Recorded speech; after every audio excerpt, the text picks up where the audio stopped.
অক্ষয় তৃতীয়ায় ভুলেও করবেন না এই 6টি কাজ। রাহুর প্রভাবে ছাড়খাড় হবে জীবন, রুষ্ট হবেন মা লক্ষ্মী দেবী, বাড়ি থেকে দূর হবে সমস্ত সুখ সমৃদ্ধি। ভুলেও কোন কোন কাজ করবেন না এই বিশেষ দিনে জানেন কি? অক্ষয় তৃতীয়ার দিন সোনা কেনার বদলে কোন 7টি জিনিস কিনলেই মিলবে সমান সৌভাগ্য, হবে অর্থ লাভ এবং মিলবে মা লক্ষ্মীর কৃপা দৃষ্টি জানেন? বন্ধুরা, এই সব তথ্যই জানতে হলে অবশ্যই ভিডিওটি স্কিপ না করে শেষ পর্যন্ত দেখতে থাকুন। নমস্কার বন্ধুরা, অজানার পথের নতুন পর্বে আপনাদের সকলকে স্বাগত জানাই। বৈশাখ মাসের শুক্লপক্ষের তৃতীয়া তিথিটি অক্ষয় তৃতীয়া হিসেবে পালিত হয়। শাস্ত্র মতে বছরে 3.5টি অক্ষয় মুহূর্ত রয়েছে, যার মধ্যে সবচেয়ে গুরুত্বপূর্ণ হলো অক্ষয় তৃতীয়া। এই দিনটিকে স্বয়ংসিদ্ধ মুহূর্ত হিসেবে গণ্য করা হয়। এই তিথিতে সমস্ত ধরনের শুভ কাজ করা যায়। অক্ষয় তৃতীয়ার দিনে স্নান, দান, ধ্যান, জপ, তপ, যজ্ঞ, স্বাধ্যায়, পিতৃতর্পণ, অক্ষয় তৃতীয়ায় বেশ কিছু পুণ্য কাজ করলে ভালো ফল পাওয়া যায়। তবে এর পাশাপাশি এই বিশেষ দিনে কিছু কাজকে নিষিদ্ধ বলে ঘোষণা করা হয়েছে। চলতি বছরে অর্থাৎ 2025 সালে 30শে এপ্রিল পালিত হবে অক্ষয় তৃতীয়া। এই বিশেষ দিনে কোন কোন কাজগুলি ভুলেও করবেন না চলুন জেনে নেওয়া যাক। 1. ক্ষুধার্ত কাউকে দরজা থেকে ফেরাবেন না। অক্ষয় তৃতীয়ায় ভুলেও বাড়ির দরজা থেকে কাউকে ক্ষুধার্ত অবস্থায় ফিরতে দিতে নেই। অক্ষয় তৃতীয়ায় সোনা, রূপো সহ নানান বস্তু কেনার প্রথা রয়েছে। তবে এদিন যত দামি বস্তুই কিনুন না কেন, যদি আপনার দরজা থেকে ক্ষুধার্ত অবস্থায় কেউ ফিরে যায় তাহলে চরম অমঙ্গল হতে পারে। কোনো ভিখারি, গাভী বা অন্য যে কেউ এদিন বাড়ির দরজায় এসে উপস্থিত হলে তাদের অন্ন জল গ্রহণ না করিয়ে ফিরতে দেওয়া উচিত নয়। অক্ষয় তৃতীয়ায় বাড়ি থেকে কেউ ক্ষুধার্ত অবস্থায় ফিরে গেলে মা লক্ষ্মী দেবী রুষ্ট হন। দারিদ্রতা ব্যক্তির পিছু ছাড়ে না। ঋণ নেবেন না। শাস্ত্র মতে অক্ষয় তৃতীয়ায় কারোর কাছ থেকে টাকা ধার নেওয়া একেবারেই উচিত নয়। নিজের সামর্থ্য অনুযায়ী উৎসব পালন করুন। এই দিন কারোর কাছ থেকেই টাকা চেয়ে কেনাকাটা করতে নেই। এর ফলে আর্থিক সমৃদ্ধির পরিবর্তে ভাগ্যে দারিদ্র্যের অন্ধকার ছেয়ে যাবে। কটু কথা বলবেন না। এই তিথিতে কাউকে কুমন্তব্য করতে নেই। পাশাপাশি কারো মনকে কষ্ট দিয়ে কোনো কথা বলবেন না। অক্ষয় তৃতীয়ায় দুর্ব্যবহার করার প্রবণতা এড়িয়ে চলা উচিত। এদিন কাউকে কষ্ট দিলে সৎকর্মের পূর্ণ প্রভাব কমে আসে। এর ফলে সমৃদ্ধি অভাব অনটনে পাল্টে যেতে পারে। তাই অক্ষয় তৃতীয়ায় কাউকে অপমানজনক কথা বলা বা অপমান করা উচিত নয়। 3. তুলসী পাতা তুলতে নেই।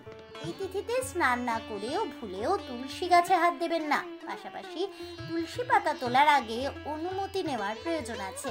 মা তুলসীর সামনে প্রার্থনা করে তবেই এদিন পাতা তুলতে হয়। প্রার্থনা না করে তুলসী পাতা তোলা সম্পূর্ণরূপে নিষিদ্ধ। না হলে মা লক্ষ্মী দেবী রুষ্ট হন। নির্মাণ করতে নেই। অক্ষয় তৃতীয়ার শুভ তিথিতে বাড়িতে নির্মাণের কাজ করতে নেই। তবে গৃহপ্রবেশের জন্য এই তিথি সবচেয়ে উপযুক্ত বলে মনে করা হয়। আমিষ খাবেন না। এই তিথিতে মাছ মাংস খাওয়া উচিত নয়। পাশাপাশি মদ্যপান করতে নেই।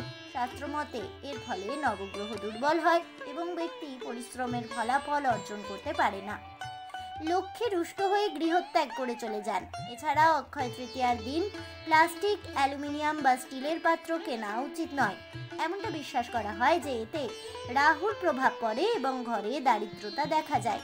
এই তিথিতে মহিলারা পরিবারের সুখ ও সমৃদ্ধির জন্য উপবাস করেন।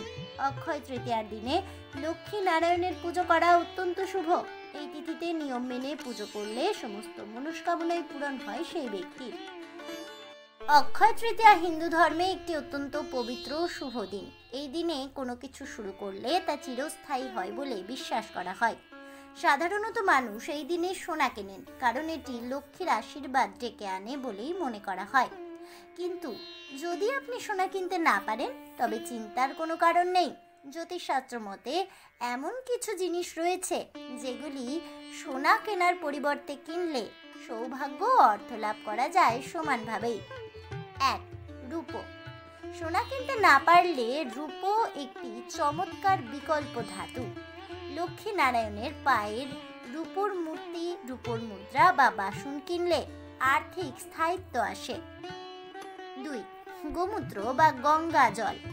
এই দুই বস্তু আধ্যাত্মিক শুদ্ধি ও পবিত্রতার প্রতীক।